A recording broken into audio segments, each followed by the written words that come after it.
30 जुलाई को सुबह 8 बजे से मतदान होगा, यानी कि कल सुबह 8 बजे से यह मतदान होगा और 3 अगस्त को चुनावी परिणाम आएंगे।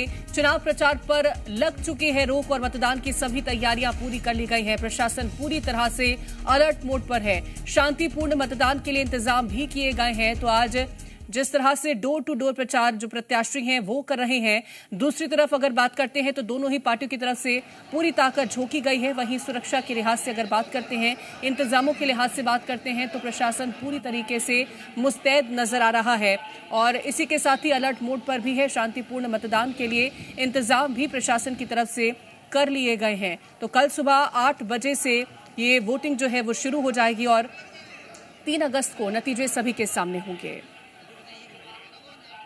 और ज्यादा जानकारी लेंगे, संवाददाता अनिल नागर हमारे साथ जुड़ गए हैं दतिया से। अनिल, कल चुनाव होने वाला है और एक बार फिर से ये तय हो जाएगा कि आखिरकार दतिया की जो जनता है उसने किस पर भरोसा जताया है। माहौल क्या देखने को मिल रहा है और ये भी बताइएगा कि तैयारियां कितनी कर ली गई हैं। देखिए, प्रचार दतिया उपचुनाव में थम चुका है और घर घर जाकर जो प्रत्याशी है और दोनों पार्टी के जो कार्यकर्ता है, कांग्रेस बीजेपी की बात करें खास तौर पर, तो घर घर जाकर अब लोगों से जो है संपर्क कर रहे हैं, बातचीत कर रहे हैं। और अब हम आपको दिखाते हैं कि जो है मतदान केंद्रों पर किस तरह की तैयारियां की गई है। कल देखेंगे कि सुबह करीब 8 बजे से जो है मतदान शुरू हो जाएगा और करीब 2,20,000 के लगभग जो है मतदाता अपने मतदान का उपयोग करेंगे और देखेंगे कि केंद्रीय फोर्स भी लगाया गया है, साथ ही मध्य प्रदेश पुलिस का फोर्स भी लगाया गया है। तो तैयारियां जो है मतदान केंद्र पर कैसे की गई है वो हम दिखाने की कोशिश करेंगे। देखेंगे कि यहाँ अगर कोई दिव्यांग आते हैं मतदान के लिए तो यहाँ पर उनके लिए ये साइकिल उपलब्ध कराई गई है और तमाम जो अधिकारी कर्मचारी हैं वो अपने अपने पोलिंग बूथ पर जो है रवाना हो रहे हैं। सर, किस तरह की क्या तैयारियां चल रही है? सर, पार्टी का इंतजार है। पार्टी आने तक हम लोग वेट कर रहे हैं। पार्टी आ जाए वो अपना काम शुरू करेगी। हाँ। हम BLO हैं यहाँ और 93 नंबर पोलिंग है हमारी। क्या क्या तैयारियां की गई है? फोर्स लगा दिया गया है, केंद्रीय फोर्स भी आ गया है? फोर्स आ गया है, उधर एक कमरे में शिफ्ट है अभी। हाँ। फोर्स आ गया और पानी वानी की व्यवस्था हो गई है हमारे यहाँ। कैंपर पानी के आ चुके हैं। तो देखेंगे कि केंद्रीय फोर्स लगा दिया गया है। किसी भी तरह की कोई ऐसी स्थिति बने, विवादित स्थिति बने, तमाम स्थितियों से निपटा जा सके।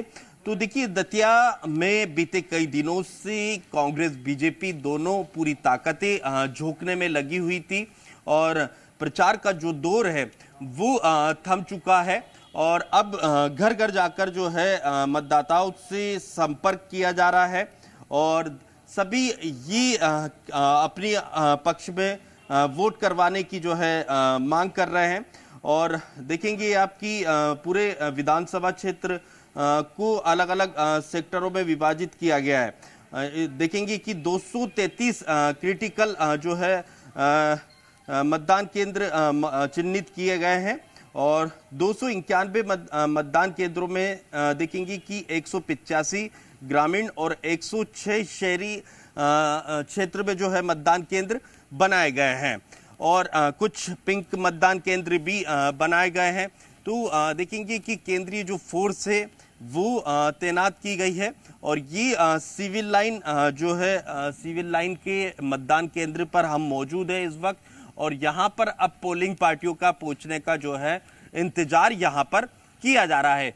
पोलिंग पार्टियां जो है रवाना होना शुरू हो चुकी है। ग्रामीण क्षेत्र की पोलिंग पार्टियां जो है अपने अपने मतदान केंद्र के लिए रवाना हो रही है। तो यहाँ पर भी कुछ देर में पोलिंग पार्टी पहुंचेगी। तो तैयारियां जो है प्रशासन की ओर से तमाम कर ली गई है और भारी पुलिस फोर्स भी जो है दतिया में नजर आ रहा है।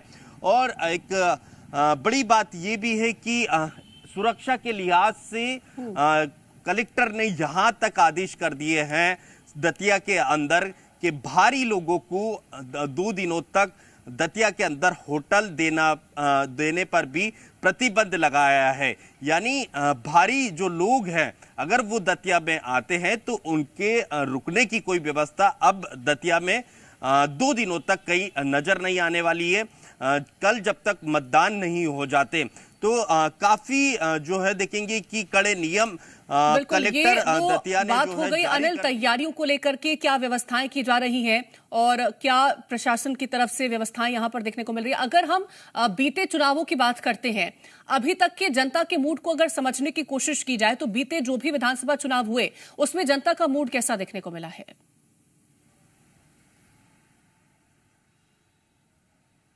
देखिए इससे पहले देखेंगे कि 2023 से पहले नरोत्तम मिश्रा पर दतिया की जो जनता थी वो विश्वास जता रही थी, लेकिन 2023 में देखेंगे कि राजेंद्र भारती जो कि कांग्रेस के प्रत्याशी होते हैं उन पर दतिया की जो जनता है उन पर भरोसा जताती है। हालांकि दतिया के अगर हम परिणाम देखते हैं विधानसभा के तो बहुत क्लोज फाइट यहां पर हमेशा होते आई है। कोई बहुत बड़े मार्जिन यहां पर जो है जीत हार का दिखाई नहीं देता जैसे अन्य विधानसभाओं में दिखाई देता है। कहीं 20,000, 30,000, 40,000 की जीत का जो है मार्जिन दिखाई देता है, लेकिन दतिया में जो है काफी क्लोज फाइट नजर आती है और राजेंद्र भारती पर भरोसा जताती है। लेकिन एक बार फिर से यहां पर नौबत आती है उपचुनाव की और फिर यहां पर आवाज उठती है नरोत्तम मिश्रा के लिए। कार्यकर्ताओं में खुशी की लहर दिखाई देती है। नरोत्तम मिश्रा प्रचार प्रसार शुरू कर देते हैं, लेकिन एंड वक्त पर उनका टिकट कट जाता है और फिर यहां पर देखेंगे आपकी भारी बवाल जो है नरोत्तम मिश्रा के कार्यकर्ताओं की ओर से देखा जाता है और उसके बाद से बीजेपी में इस बात का डर है कि कई नरोत्तम मिश्रा के जो समर्थक हैं वो बीजेपी पर भारी ना पड़ जाए और यही वजह है कि ये अब काफी कांटे का चुनाव माना जा रहा है, क्योंकि बीजेपी ने भी इन्हीं तमाम वजहों से जो है पूरी ताकत यहां पर इस दतिया उपचुनाव में झोंक दी है। कई मंत्रियों को बीते 15-20 दिनों से दतिया में मैदान में उतार कर रखा है और संघ भी, जो हमारे सूत्रों से जानकारी है, संघ भी यहां पूरी ताकत के साथ लगा हुआ है, लेकिन बीजेपी को उसके बावजूद भी डर है।